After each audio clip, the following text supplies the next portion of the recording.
The air in the Sovereign was a carefully composed symphony of quiet power. It smelled of old leather, expensive perfume, and the subtle metallic tang of secrets being traded over $70 steaks. For Quinn, a waitress whose life had shrunk to the space between the kitchen doors and the linen-draped tables, it was the sound she noticed most. The low, confident murmur of men who shaped the world, the deferential silence of those who served them. Tonight, however, a new sound had been added to the orchestra, a high, thin note of terror that only she could hear. It was vibrating from table 12, where Commander Jax Thorne, a man whose heroic exploits were the stuff of modern legend, was about to be devoured whole. Jax Thorne didn't look like a man walking into an ambush. He looked like a statue of victory momentarily granted life. His suit was as sharp and grey as a warship's hull, his posture ramrod straight even while seated. He was smiling at his fiancée, Evelyn Reed, a woman so polished she seemed to refract the soft lighting of the restaurant. Her laughter was like the chime of crystal glasses, her blonde hair a perfect, calculated gold. They were the nation's sweethearts, the warrior and the princess, a portrait of patriotic perfection. But Quinn knew what lay beneath the canvas. She knew because of the small, brushed metal rectangle she'd found wedged in the booth an hour ago, a USB drive no bigger than her thumb, dropped during Evelyn's hushed lunch meeting with two men who did not look like they belonged in the Sovereign. Curiosity had been a luxury Quinn hadn't been able to afford since dropping out of journalism school to care for her younger sister, Maya. But the drive felt wrong, heavy with unspoken importance. Back in the staff locker room, a 5-minute adrenaline-fueled struggle with her old laptop had yielded just one accessible file, the rest sealed behind layers of encryption. It wasn't a document. It was a schematic, a detailed floor plan of the Sovereign. Little red dots marked the positions of the waitstaff, the busboys, the security guards, and at table 12, a single blue dot was labeled JT. Below the schematic, a single line of text glowed like a death warrant. Terminal protocol, on engagement. Now, every detail of the restaurant screamed at her. The two new busboys were too muscular, their movements too fluid, their eyes scanning the room with a predator's focus instead of a teenager's boredom. A man in a corner booth, ostensibly reading a newspaper, hadn't turned a page in 20 minutes. The manager, Mr. Davies, was sweating more than usual, his gaze flicking constantly towards the kitchen entrance. This wasn't a restaurant anymore. It was a killbox, and Jax Thorne, the man who had survived firefights in the most dangerous corners of the world, was the unsuspecting target, led to the slaughter by the woman holding his hand. Quinn's hands trembled as she picked up a fresh water pitcher. Her mind screamed at her to do nothing. She was a waitress, a ghost in this world of giants. She had Maya to think about, Maya's mounting medical bills, the experimental treatment that was their only hope. Getting involved meant losing her job at best, and at worst, she refused to complete the thought. But then her eyes met Jax's across the room. He was listening to Evelyn, but his gaze was distant, carrying a profound weariness that the newspapers never captured. It was the look of a man who had seen too much, and in that instant, Quinn's choice was made. She couldn't watch a man die, not even for Maya. Her hand moved with a life of its own, grabbing a guest check from the service station. She scribbled on the back, her handwriting a frantic, jagged scrawl. The words felt like a prayer and a curse.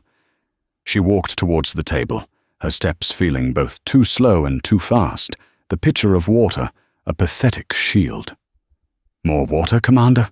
she asked, her voice miraculously steady. Evelyn waved a dismissive hand. "We're fine." But Quinn ignored her, focusing only on Jax.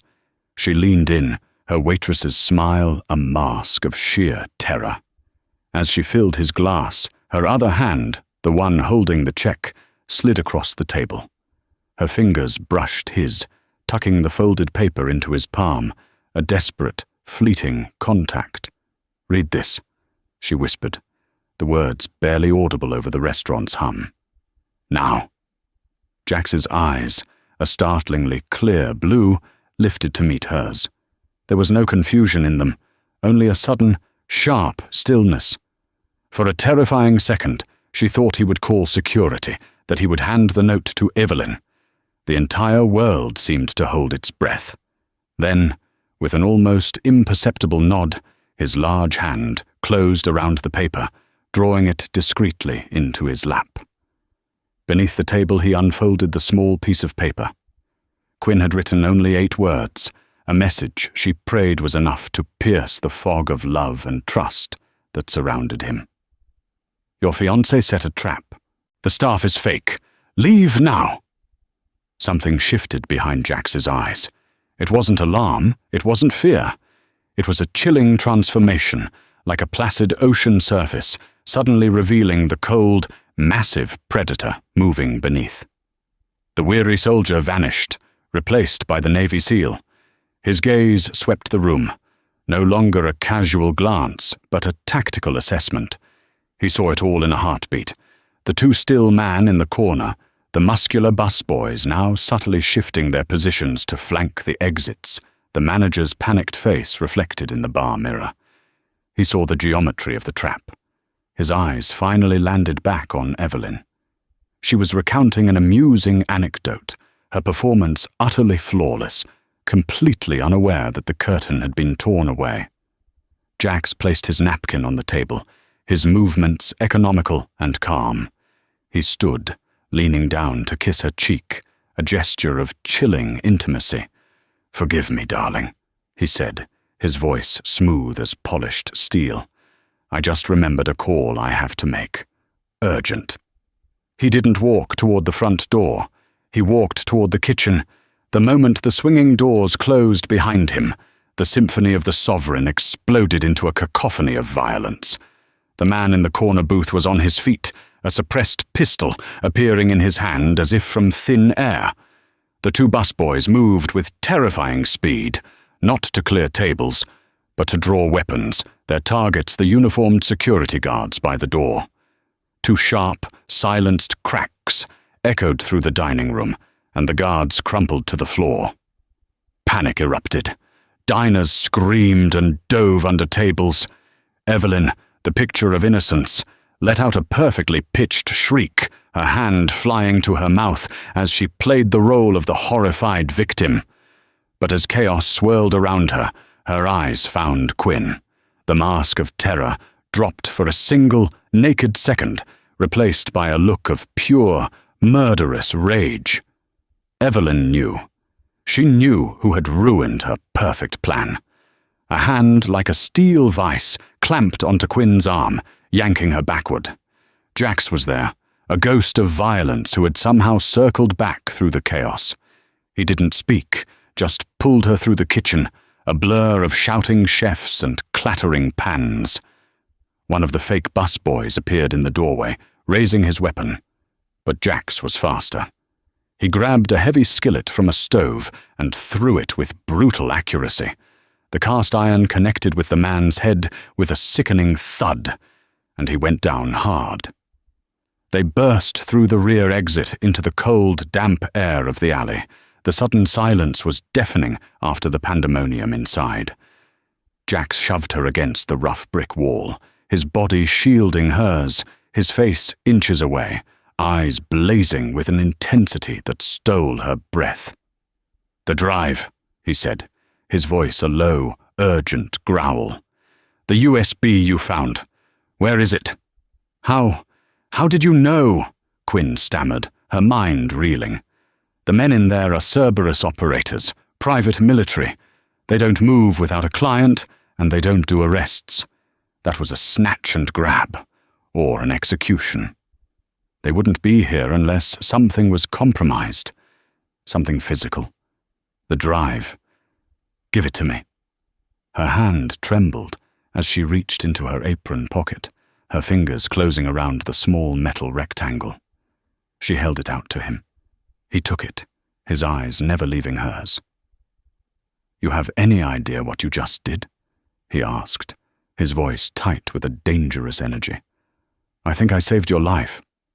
"You did more than that," he said, his jaw clenching. "You just declared war on people who own senators." A small, perfect red dot appeared on the center of Jax's chest, a laser sight. Quinn's heart stopped. She opened her mouth to scream a warning, but before any sound could escape, Jax moved with inhuman speed. He twisted, shoving her down and spinning behind a large, foul-smelling dumpster, just as the night was split by the deafening crack of a high-caliber rifle. The bullet, meant for his heart, slammed into the brick wall where he had been standing, pulverizing it into a cloud of red dust. Another shot rang out, punching a hole through the thin metal of the dumpster, whining past Quinn's ear. She squeezed her eyes shut, her body pressed against the grimy concrete, the stench of garbage filling her lungs.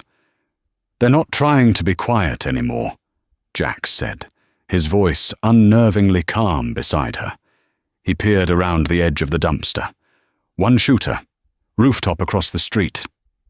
Another bullet sparked off the pavement near his head, forcing him back.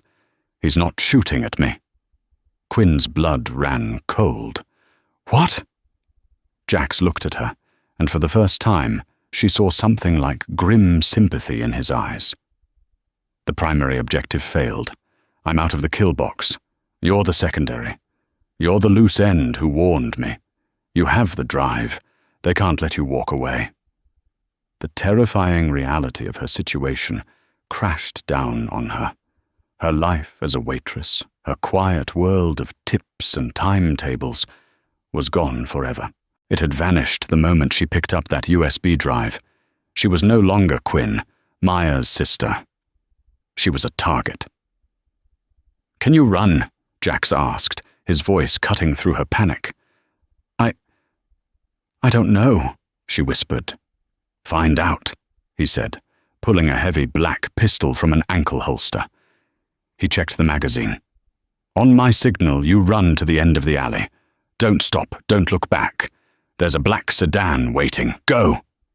He broke from cover, firing 3 quick shots toward the rooftop, not to hit the sniper, but to make him take cover.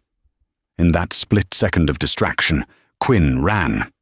She ran harder than she ever had in her life, her cheap work shoes slipping on the wet asphalt, her lungs burning, the sound of gunshots chasing her down the narrow brick canyon. The black sedan was there, engine idling, its back door swinging open as she approached. She dove inside without a second thought, landing in a heap on the leather seats. Jax slid in right behind her, slamming the door shut. "Go, Devon, go!" he yelled. The car lurched forward with a squeal of tires, throwing Quinn against the seat as it fishtailed out of the alley and onto the street. Through the back window, she saw 2 men in dark tactical gear emerge from the alley, raising their rifles. But they were already too late. The sedan rounded a corner, and the restaurant, the alley, and her entire former life disappeared from view. The man in the driver's seat, Devon, was lean and wiry, with a mess of sandy hair and the calm, focused eyes of someone who had seen this all before. "You good, boss?" he asked, his knuckles white on the steering wheel as he weaved through traffic. "Compromised," Jax said, his voice grim. "Evelyn." It was her. Devon swore under his breath. "The whole thing?" "The whole thing." Jax turned his attention to Quinn, who was still trying to catch her breath, her body trembling with residual adrenaline. He held out the USB drive. "I need to know everything on this. Now." The safe house wasn't a house at all. It was the entire top floor of a nondescript industrial warehouse in a part of the city that was all rusted train tracks and forgotten factories. Inside, however, it was a gleaming, state-of-the-art command center. Banks of monitors glowed with satellite imagery and lines of code, and a handful of quiet, intense men and women moved with purpose. This wasn't a criminal enterprise. It was a private intelligence agency, running deep in the shadows. Devon, who turned out to be a former signals intelligence analyst for Delta Force, took the USB drive and plugged it into a formidable-looking server rack. "This thing is locked down tighter than a drum," he muttered, his fingers flying across a keyboard. "Military-grade encryption, corporate, Aegis defense by the looks of it." "Aegis!" Jax's voice was sharp. The name clearly meant something to him. "Give me a minute," Devon said, his eyes glued to the screen. "She's a stubborn little beast, but I'm in." Files began to populate the large monitor on the wall. Financial records, internal memos, project timelines, and then a single video file. Devon clicked on it. The face of Evelyn Reed filled the screen, but it wasn't the charming, public Evelyn. This was a different person entirely. Her face was cold, her voice clipped and professional. She was in a sterile boardroom, addressing a group of men in expensive suits. "Operation Nightingale is a go," she said. "The asset, Thorne, has become a liability. His independent inquiries into the Prometheus incident are getting too close to the truth. We cannot risk him uncovering the equipment failure reports." The Prometheus incident. Quinn had read about it. A Black Ops mission gone horribly wrong a year ago. Jax Thorne's entire SEAL team had been wiped out in a catastrophic explosion. The official story was that they had been ambushed, betrayed by faulty local intelligence. Jax was the sole survivor, pulled from the wreckage, a national hero forged in tragedy. The faulty equipment, Jax said, his voice a dead, hollow whisper. It was Aegis. "They didn't just supply it, boss," Devon said, pulling up another file. It was a deeply buried accident report, complete with technical specifications and engineers' notes. They knew. They knew the new guidance systems for the drones were unstable. They pushed them through procurement anyway to meet the deadline for a multi-billion-dollar contract. They murdered your team, Jax, for a contract. Quinn felt sick. This wasn't a lover's quarrel or a simple betrayal. This was a conspiracy that reached the highest levels of the military-industrial complex. Jax wasn't just a jilted fiancé. He was the last witness to a corporate mass murder. The final piece of the puzzle clicked into place when Devon pulled up Evelyn's personnel file from the Aegis servers. Her full name was Evelyn Reed, and the CEO of Aegis Defense, the man in the video she was briefing, was her father, Silas Reed. The room was silent, the only sound the low hum of the servers. Jax stared at the screen, his face an unreadable mask of stone. The woman he was going to marry, the woman he had trusted with his life, had been a honey trap from the beginning, a weapon deployed by her own father to protect their company's dark secret. She hadn't been seducing him. She had been managing an asset. And now she was terminating him. All eyes in the room eventually turned to Quinn. She felt like an alien species under their intense, analytical gazes. She was the random variable, the civilian who had stumbled into a war zone and thrown a grenade into the enemy's plans. Jax finally spoke, his voice low and devoid of emotion. "We have an extraction protocol for witnesses. New name, new life. We can have you on a plane to a non-extradition country in 6 hours. You'll be safe. No one will ever find you." It was a lifeline, a chance to escape, to disappear, a chance to be safe. Any sane person would have taken it without a second's hesitation. Quinn thought of Maya, of her pale, tired face in the hospital bed, of the one doctor in this one city who was her only hope. "No," Quinn said, her voice small but firm in the quiet room. Jax's eyebrow arched. "No. My sister," she explained, her voice gaining strength. "Her medical care is here. The clinical trial she's in. I can't leave her. And besides," she added, straightening her back, "Evelyn saw my face. The restaurant has my employment records, my address, my social security number. She knows who I am. Running just means I'll spend the rest of my life looking over my shoulder, waiting for them to find me. Waiting for them to find my sister, to get to me." She looked Jax directly in the eye. "I'm not going to run. I'm not going to hide. You want to fight them? I'll help you. I used to be a damn good researcher. Let me help you burn them to the ground." A slow, dangerous smile touched Devon's lips. The other operators in the room exchanged looks of grudging respect. Jack studied her for a long, silent moment, his blue eyes searching hers for any sign of fear or hesitation. "You understand what you're signing up for?" he asked. "They won't just come for you. They'll come for your sister. They'll destroy your reputation, your credit, your entire life. They will use every weapon they have to crush you." "They're going to do that anyway," Quinn replied simply. "At least this way, I get to fight back." Jax nodded slowly. "All right. One condition. Your sister is now our priority. Devon will arrange for private security at her hospital. We'll move her to a more secure facility if we have to. We'll cover every cent of her medical bills from now on. Whatever she needs. You have my word. Nothing touches her." A wave of relief so profound it almost buckled her knees washed over Quinn. For the first time in years, the crushing weight of Maya's illness felt manageable. She had an ally, a powerful one. But Evelyn Reed was not a woman who accepted defeat.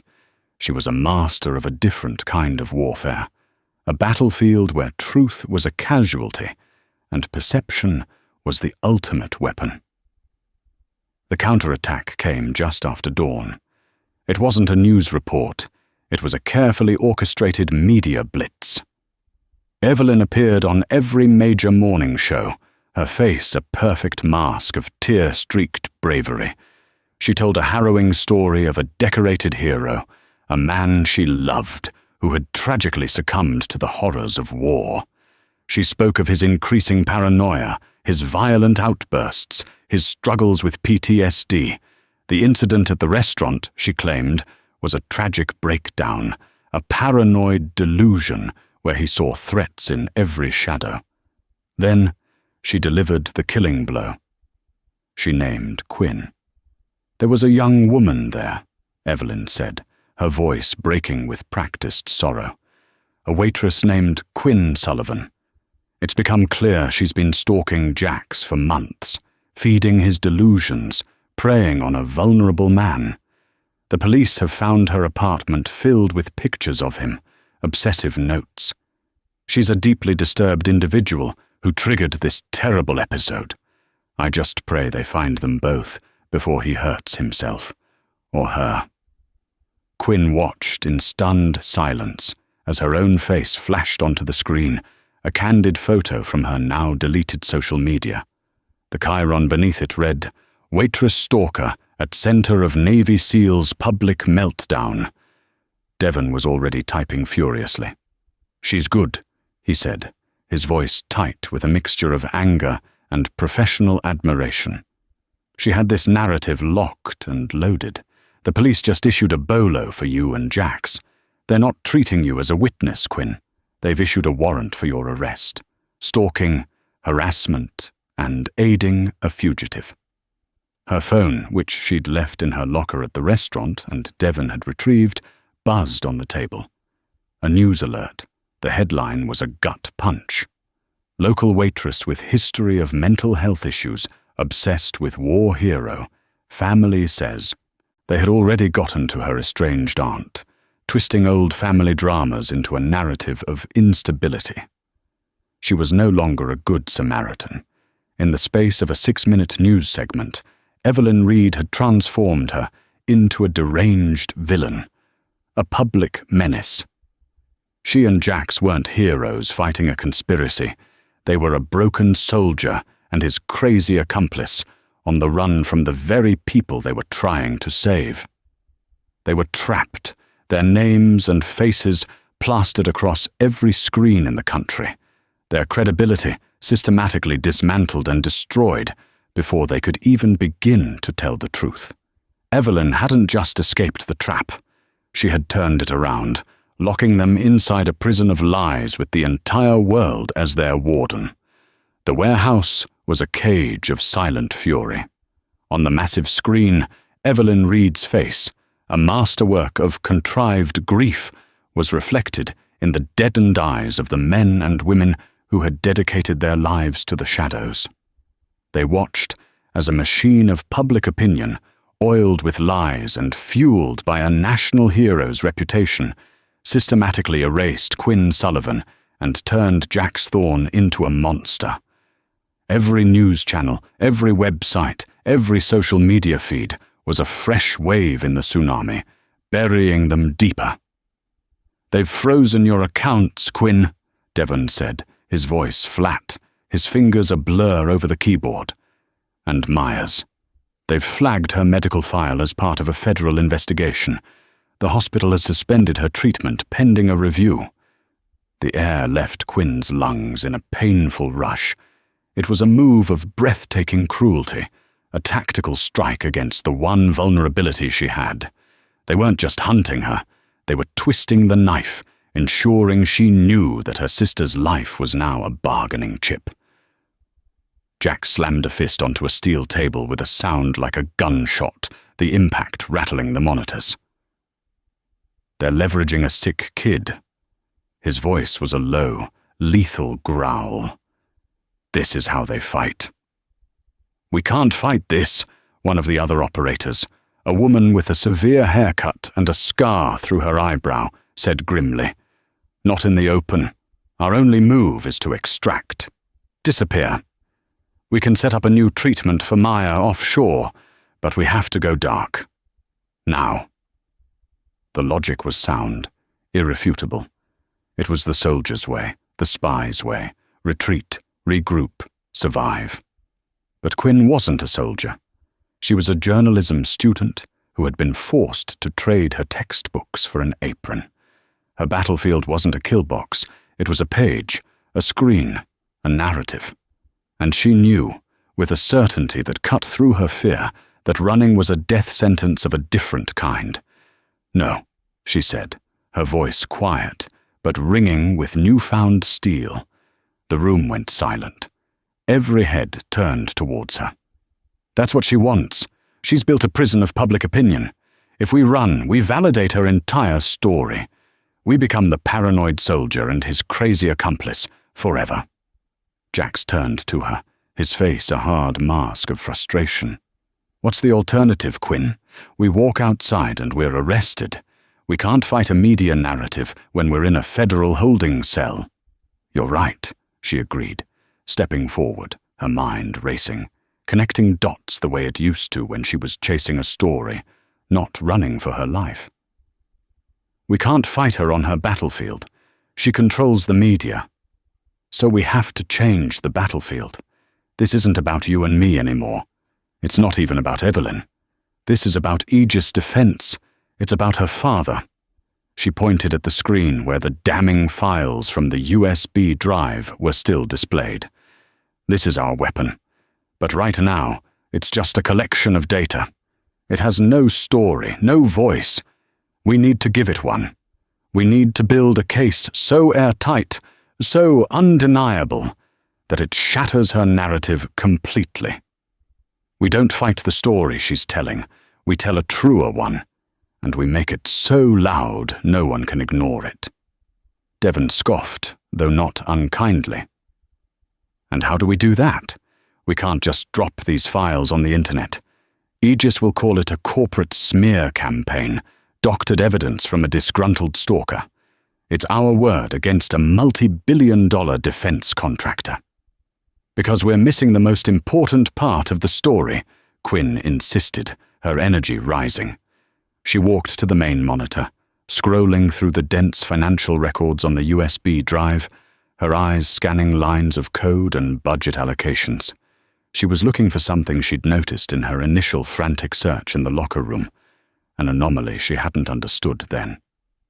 "There, see it?" She pointed to a series of encrypted recurring payments to a shell corporation, all coded under a single project name, a name that didn't appear anywhere else in the Aegis organizational charts. "Project Chimera," she read aloud. "It's a ghost project. Millions of dollars, funneled out right after the Prometheus incident. It's hush money. It has to be. If we can find who's on the other end of these payments, we find the person they paid to bury the truth." A flicker of something new entered the room, a sliver of hope. Jax's tactical mind began to see the shape of her strategy. It wasn't about evasion, it was about a targeted counter-offensive. "Find him," he said to Devon. It took Devon 4 hours of peeling back layers of digital shell companies and offshore accounts. Finally, a name emerged from the data, linked to a quiet suburban address 2 states away. Dr. Aris Thorne, the former lead engineer on the Prometheus drone project. According to the Aegis files, he'd been fired for gross negligence and insubordination a week after Jax's team was killed. He'd signed an ironclad non-disclosure agreement. The house was small, tidy, and suffocating with fear. The blinds were drawn. A security system that was far too sophisticated for the neighborhood blinked a single red eye from above the door. Dr. Thorne, a man with a brilliant mind who now looked like a haunted scarecrow, refused to let them in. He spoke to them through the reinforced door, his voice thin and trembling. "I can't help you. You need to leave. They watch me. They always watch." "We know about Project Chimera, Doctor," Jax said, his voice firm. "We know they paid you to be quiet. We have the financial records." "That's not proof of anything," the voice squeaked from inside. "Leave, or I'm calling the police. They'll believe me, not you." He was about to shut the inner viewport when Quinn stepped forward, pressing her face close to the thick glass. "Dr. Thorne," she said, her voice gentle, cutting through the tension. "My name is Quinn Sullivan. You've probably seen my face on the news. They're calling me a liar, too. They're saying I'm unstable. They're destroying my life to cover up what they did." She paused, letting the words sink in. "I read your file. Your real file, before they buried it. I read your service record. You dedicated 20 years of your life to developing technology to protect soldiers, not kill them. The men who died, they were Jax's brothers. He was the only one who came home. Those men died because of a lie you're helping to keep. I know you're scared, but your silence is costing more than just your peace of mind. It's desecrating the memory of good men." There was a long silence from inside the house. The sound of multiple deadbolts being drawn back echoed like thunder in the quiet street. The door creaked open. Dr. Aris Thorne stood there, his eyes hollowed out by a year of guilt. He held a weathered, leather-bound journal in his shaking hands. "I kept everything," he whispered, his voice cracking. "My original project notes, the simulations that predicted the guidance failure, the memo I sent to Silas Reed himself, warning him not to deploy the drones. I kept it all. I thought it was insurance, but it's just been a tombstone." He handed the journal to Quinn. It was the first piece of irrefutable proof, the science, written in the hand of the man who created it. Back in the warehouse, the journal was a Rosetta Stone. It contained technical jargon, file names, and server pathways that Devon had never known to look for. Armed with this new information, he dove back into the Aegis mainframe, not as a hacker looking for a door, but as an archaeologist who had just been handed a map to a buried city. "Got it," he breathed, 2 hours later. The team gathered around his monitor. He pointed to a ghost file, a digital watermark left behind in the server's deep memory. This is the original report Dr. Thorne submitted. It was digitally scrubbed from the active server, the backups, everywhere. But they can't erase the record of the act itself. His fingers flew, and another document appeared on the screen. It was a high-level administrative command log. It showed the exact date and time the original report had been deleted and replaced with a falsified version that blamed the Prometheus incident on pilot error. And at the bottom of the deletion order, a digital signature that was as damning as a bloody fingerprint, S. Reed. "That's it," Jax said, a cold satisfaction in his voice. "That's the kill shot. He personally ordered the cover-up." "It's the nail," Quinn corrected, looking at the screen. "It's not the coffin. A good lawyer would argue this is just a CEO managing a PR crisis containing a flawed report. They'll say it's corporate malpractice, not mass murder. We have the science from Dr. Thorne. We have the corporate order from Silas Reed. We're still missing the intent. We need them," in their own words. Her plan was audacious, born of a journalist's instinct for human weakness. Evelyn Reed's greatest strength was her arrogance, her belief that she was smarter than everyone in the room. Her father, Silas, was a corporate predator who believed his money and power made him untouchable. They would be most vulnerable when they felt most secure. They chose their weapon carefully. Not a major news outlet, but a small, fiercely independent online publication run by an investigative journalist named Ben Carter, a man who had a long and bitter history of trying to expose Aegis Defense. They anonymously leaked a single, heavily redacted page from Dr. Thorne's journal, just enough to be tantalizing, but not enough to be conclusive. It was a breadcrumb, designed to look like the beginning of a much larger story. The bait worked perfectly.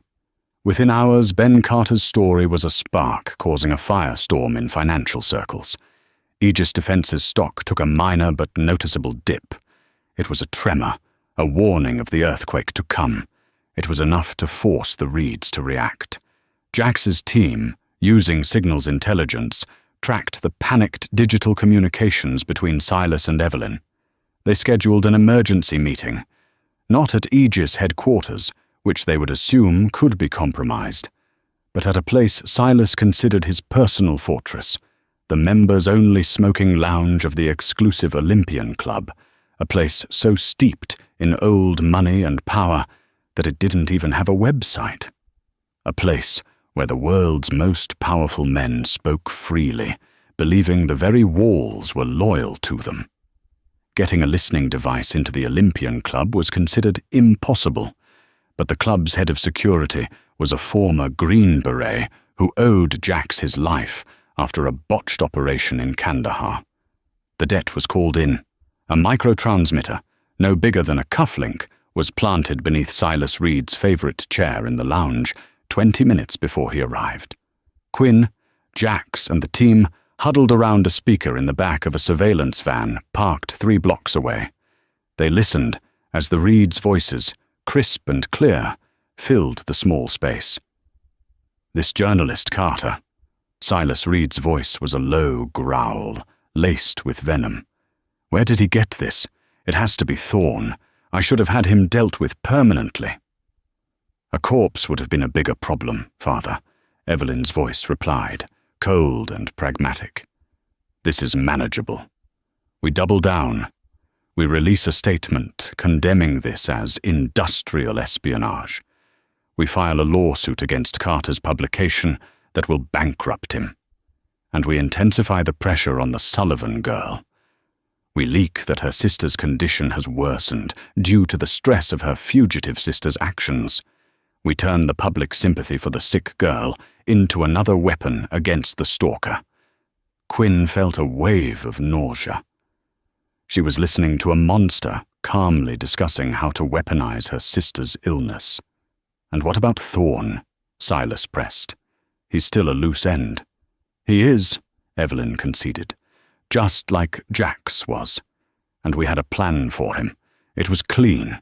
A simple execution disguised as a paranoid breakdown. The waitress ruined it. But the objective remains the same. Once the media narrative solidifies, Jack's will be captured. He'll be declared mentally unfit. And in the quiet of a secure psychiatric facility, accidents happen. He'll be silenced, Thorne will be discredited, and this all goes away. There it was. The confession, a clear, unambiguous statement of intent to commit murder, to cover up the deaths of an entire SEAL team, all to protect a corporate contract. Quinn hit the record button, her hand steady. They had it all. The science, the corporate order, the personal confession. The coffin was built, nailed shut, and ready for burial. The venue for the final act was chosen by Evelyn herself. The annual Aegis Defense Patriots Gala, a lavish black tie affair held in the grand ballroom of the St. Regis Hotel. It was the crown jewel of the company's PR calendar, a live-streamed event where generals and politicians mingled with defense industry titans. The highlight of the evening was to be the presentation of the Patriot of the Year award to Silas Reed for his contributions to national security. Evelyn would be by his side, the loyal daughter, the grieving fiancée, a portrait of tragic grace. It was the apex of her power, the peak of her narrative. It was the perfect place to burn it all to the ground. As the gala began, Quinn and Jax sat in the surveillance van, watching the live feed on a monitor. Devon and 2 other operators were already inside, disguised as hotel IT staff. They had bypassed the hotel's network, giving Devon complete control of the ballroom's audio-visual system. "It's time," Jax said, his voice calm. He looked at Quinn, his blue eyes searching hers. "Ready?" She thought of Maya, alone in the hospital. She thought of the men who had died in the Prometheus incident. She thought of the waitress who had been too scared to get involved. That person was gone. "Let's go to the party," she said. They walked through the front doors of the St. Regis, not as fugitives, but as though they owned the place. Heads turned. A low murmur rippled through the lobby. People recognized them from the news.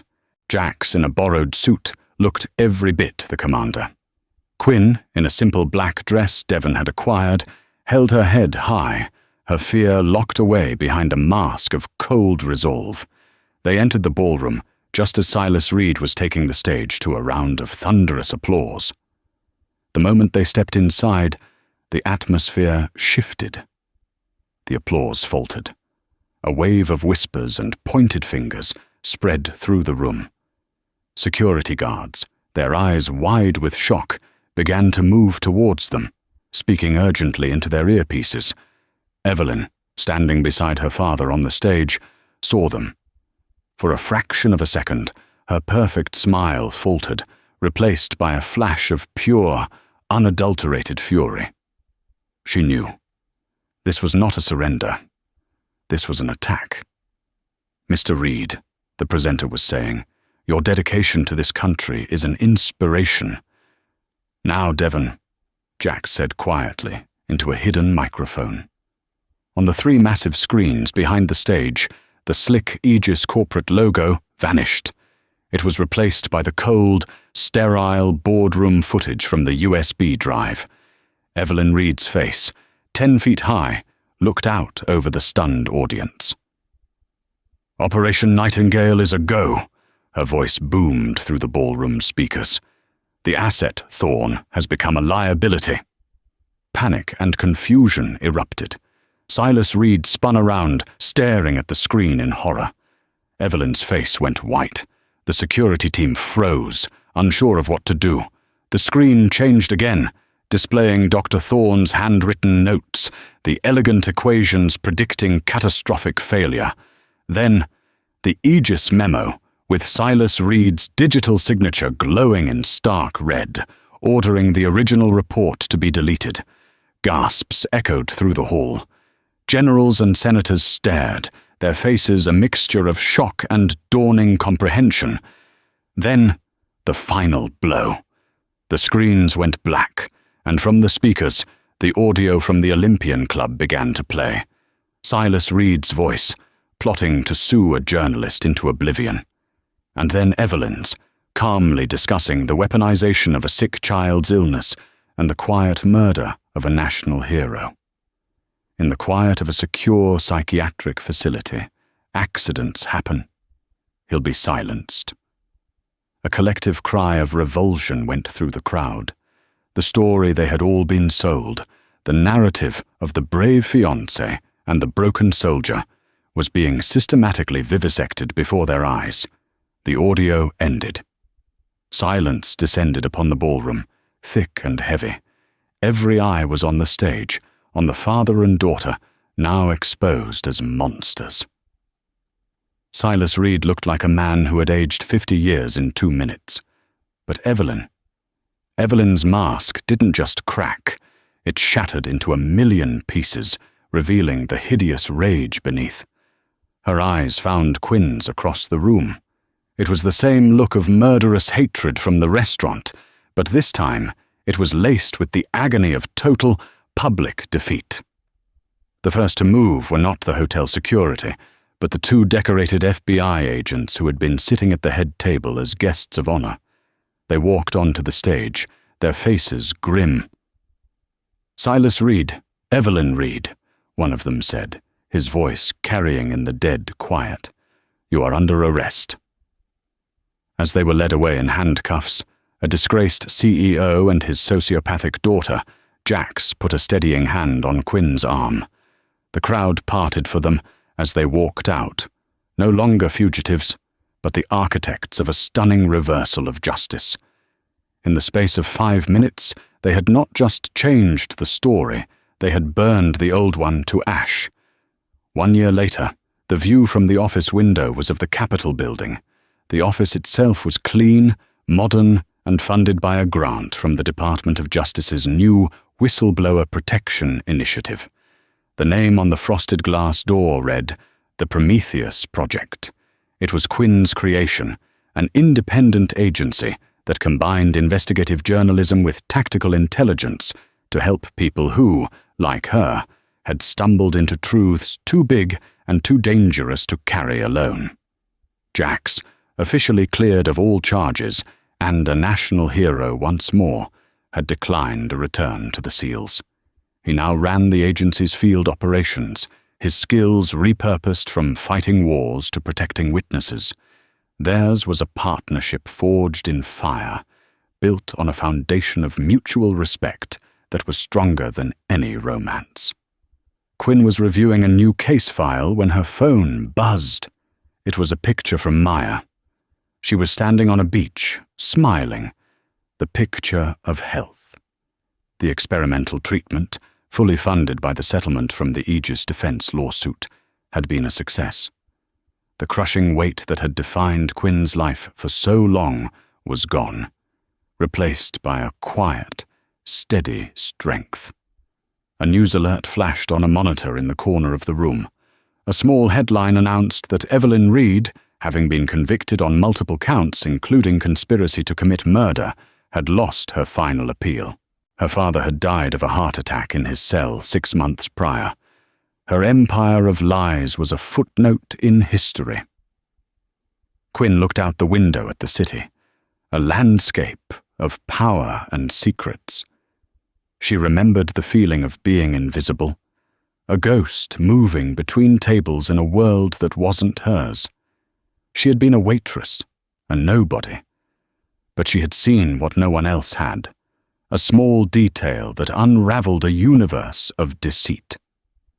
The world was still full of giants and ghosts, but she had learned that the most powerful weapon wasn't a gun or a headline, but a single, inconvenient truth that refused to stay buried.